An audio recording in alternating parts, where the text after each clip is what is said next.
गुजरात मराठा द्राविड उत्कल बंगा विंध्य हिमाचल यमुना गंगा उच्चल जलधि तरंगा तव शुभ नामे जागे तव शुभ आशीष मांगे गाहे तव जय गाथा जन गण मंगलदायक जय हे भारत भाग्य विधाता जय हे जय हे जय हे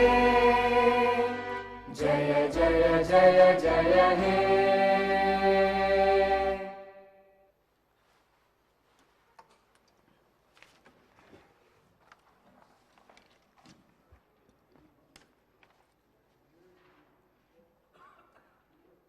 All the papers are deemed have been laid on the table of the House.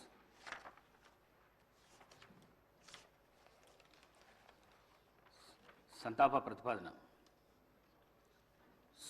Suryapet జిల్లాలోని సూర్యాపేట శాసనసభ నియోజకవర్గ సభ్యులు శ్రీ రామరెడ్డి దామోదర్ రెడ్డి గారి మృతి పట్ల ఈ సభ తీవ్ర సంతాపాన్ని వ్యక్తం చేస్తూ శోకాదులైన వారి కుటుంబ సభ్యులకు తన ప్రగాఢ సానుభూతిని తెలియజేస్తున్నది.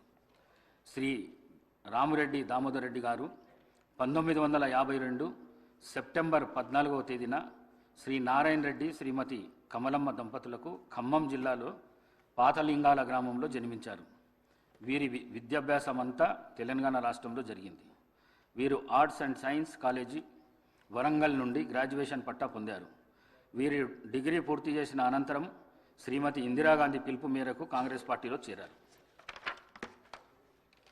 వీరు 1985, 1989, 1989, 1994, 1994, 1999 మరియు 2004, 2009 టర్ములకు గాను తుంగతుర్తి నియోజకవర్గం నుండి శాసనసభ సభ్యుడిగా 4 పర్యాయములు మరియు 2009 నుండి 2014 మధ్యకాలంలో సూర్యాపేట నియోజకవర్గం నుండి గెలుపొందారు. వీరు నేదురుమల్లి జనార్దన్ రెడ్డి గారి ప్రభుత్వంలో భూగర్భ జలవనరుల ఓడరేవులు మరియు ఇరిగేషన్ అభివృద్ధి శాఖ మంత్రిగా పనిచేశారు. వైఎస్ రాజశేఖర రెడ్డి గారి ప్రభుత్వంలో 2007, 2009 మధ్యకాలంలో ఆంధ్రప్రదేశ్ రాష్ట్ర ఐటీ, కమ్యూనికేషన్స్ మరియు యువజన సర్వీసులు మరియు క్రీడల శాఖ మంత్రిగా పనిచేశారు. 2014 నుండి 2024 వరకు తెలంగాణ ప్రదేశ్ కాంగ్రెస్ కమిటీ సీనియర్ ఉపాధ్యక్షులుగా మరియు ఏఐసిసి సభ్యులుగా పనిచేశారు. వీరు 5 పర్యాయములు ఎమ్మెల్యేగా గెలుపొంది తుంగతుర్తి మరియు సూర్యాపేట ప్రజల హృదయాల్లో దామన్నగా చెరగని ముద్ర వేసుకున్నారు. వీరు ఆయా శాసనసభ నియోజకవర్గాలకు ప్రాతినిధ్యం వహిస్తూ నిత్యం ప్రజలతో ఉంటూ ప్రజాసేవే పరమావధిగా అనేక అభివృద్ధి కార్యక్రమాలు చేపట్టి ప్రజల మన్ననలు పొందారు. వీరు శాసనసభలో ప్రజలకు సంబంధించిన అనేక అంశాలపై ప్రస్తావిస్తూ అందరి మన్ననలను పొందారు. వీరు 73 సంవత్సరాల వయస్సులో 2025 అక్టోబర్ 1వ తేదీన పరమపదించారు. సంతాప ప్రతిపాదన. రంగారెడ్డి జిల్లాలోని చేవెళ్ల శాసనసభ నియోజకవర్గం మాజీ సభ్యులు శ్రీ కొండా లక్ష్మారెడ్డి గారి మృతి పట్ల ఈ సభ తీవ్ర సంతాపాన్ని వ్యక్తం చేస్తూ శోకాదులైన వారి కుటుంబ సభ్యులకు తన ప్రగాఢ సానుభూతిని తెలియజేస్తున్నది.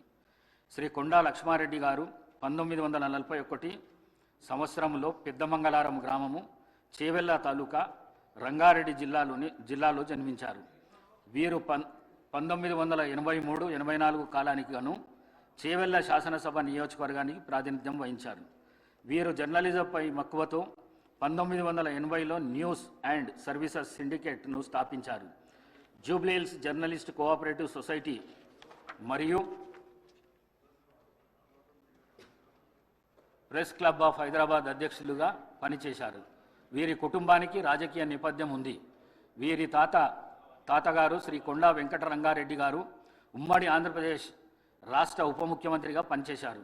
వీరు ఎమ్మెల్యేగా గెలుపొంది చేవెళ్ల ప్రజల హృదయాల్లో చెరగని ముద్ర వేసుకున్నారు. వీరు చేవెళ్ల శాసనసభ నియోజకవర్గానికి ప్రాతినిధ్యం వహిస్తూ నిత్యం ప్రజలతో ఉంటూ ప్రజాసేవే పరమావధిగా అనేక అభివృద్ధి కార్యక్రమాలు చేపట్టి ప్రజల మన్ననలను పొందారు. వీరు శాసనసభలో ప్రజలకు సంబంధించిన అనేక అంశాలపై ప్రస్తావిస్తూ అందరి మన్ననలను పొందారు. వీరు ఏఐసిసి ప్రతినిధిగా, ఏపీ స్పోర్ట్స్ అథారిటీ అధ్యక్షులుగా మరియు గ్రీవెన్స్ సెల్స్ అధికార ప్రతినిధిగా పనిచేశారు. వీరు 84 సంవత్సరాల వయసులో 2025 అక్టోబర్ 13వ తేదీన పరమవదించారు. శ్రీ రామరెడ్డి దామోదర్ రెడ్డి మరియు కొండా లక్ష్మారెడ్డి గారుల ఆత్మకు శాంతి చేకూరేందుకు గాను 2 నిమిషాల పాటు మౌనం పాటిస్తాం.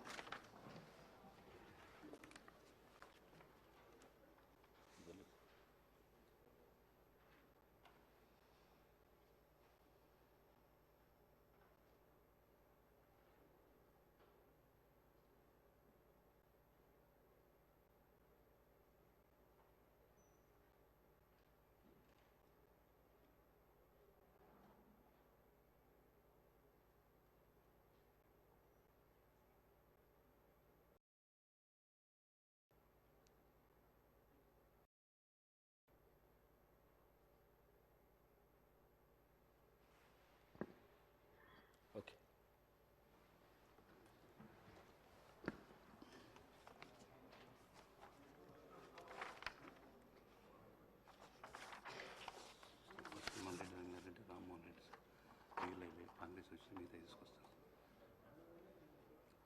Short question sir. 0 ఓవర్ అని చెప్పి చేస్తాం. మరి పేరు 0 ఓవర్ను కొనసాగిద్దాం. మొదటిగా శ్రీ మల్లారెడ్డి రంగారెడ్డి గారు.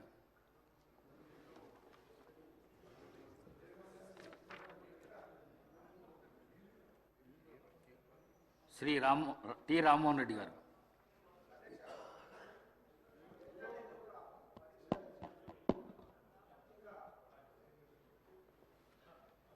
ఎవరైతే ఇన్ సర్వీస్లో ఉన్నటువంటి ఉపాధ్యాయులకు కూడా టెట్ పరీక్షకు కంపల్సరిగా వాళ్ళు రాయాలని చెప్పి ఎన్సీఆర్టీ కేంద్ర ప్రభుత్వ సంస్థ కొన్ని మార్గదర్శకాలు జారీ చేసింది అధ్యక్ష.